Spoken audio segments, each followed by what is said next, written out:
Bom dia, meus queridos. Vamos começar o capítulo 13 do livro de Atos,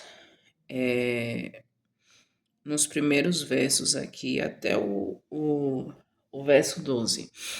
Mas eu vou me ater na leitura a partir do verso 6. Aqui no começo vem falando a respeito de algumas pessoas que Deus reuniu para poder ensinar o povo ali na cidade de. Cadê? Na cidade de Antioquia. E eles estavam ministrando ao Senhor, e eles estavam jejuando, eles estavam orando, e o Espírito Santo pediu que separasse Paulo e Barnabé para uma obra que ele tinha especial para eles, um chamado especial para eles. E eles foram enviados pelo Espírito Santo para Seleucia, e depois chegaram em Chipre, e em seguida chegaram em Salamina, e pregava a palavra nas sinagogas dos judeus, e também João estava junto com eles. Eu acredito que João aqui é Marcos, João Marcos, como seu ministro. E aí, a partir do verso 6, vem dizendo: E havendo atravessado a ilha até Pafos, eles encontraram um certo feiticeiro, falso profeta, um judeu, cujo nome era Bar Jesus, o qual estava com um representante do país, Sérgio Paulo, um homem prudente. Então, esse Bar Jesus, ele era um feiticeiro, falso profeta, e ele estava com um representante, que era Sérgio Paulo, e esse Sérgio Paulo era considerado um homem prudente. Este, Sérgio Paulo, chamando Barnabé e Saulo, desejava ouvir a palavra de Deus. Mas Elimas, o feiticeiro, porque assim se interpretava o seu nome, resistia-lhe, procurando afastar da fé o representante.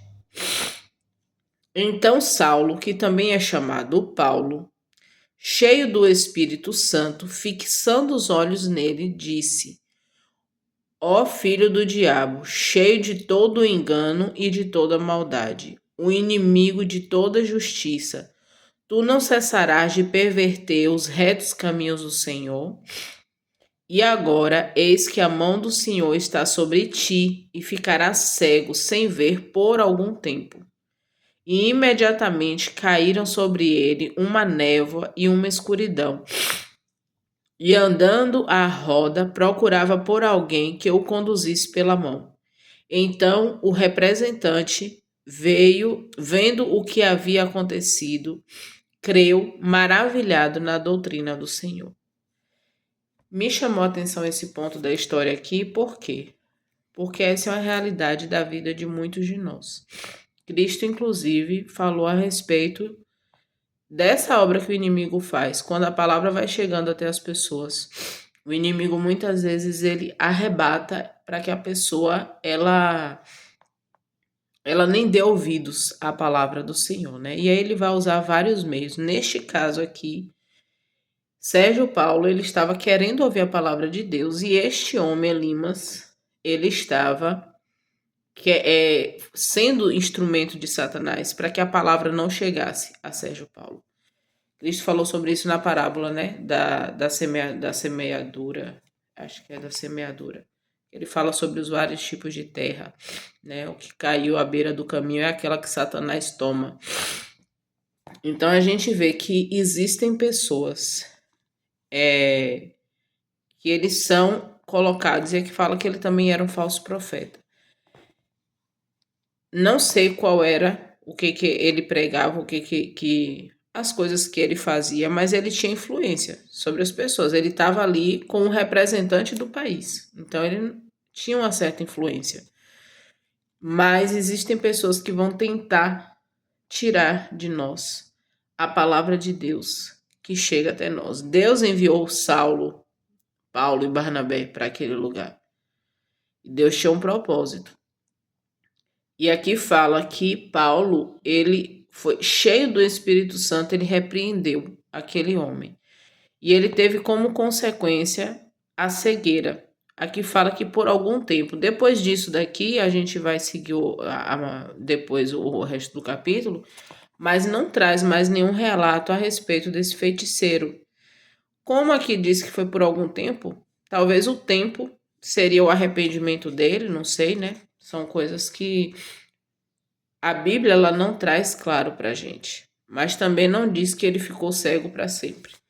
Então, Deus ele também sempre dá uma oportunidade, e às vezes as coisas que vêm como consequência dos nossos atos, elas vêm para que a gente possa parar, refletir e se arrepender também dos maus caminhos, porque muitas vezes a gente não se arrepende quando tá tudo bem, quando tá tudo tranquilo, né? Às vezes a gente precisa sofrer as consequências de nossas escolhas. Às vezes a gente sofre sem ser por isso, por escolhas de outras pessoas, mas sempre que um sofrimento chega até nós, é com o objetivo de nos fazer refletir e uma mudança de vida. E aqui fala que no final de tudo, embora Satanás tenha tentado atrapalhar, mas aquele homem ele creu e ele ficou maravilhado na doutrina do Senhor.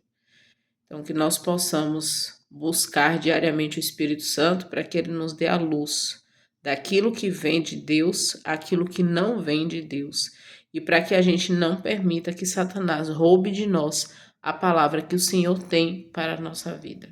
Que Deus nos abençoe.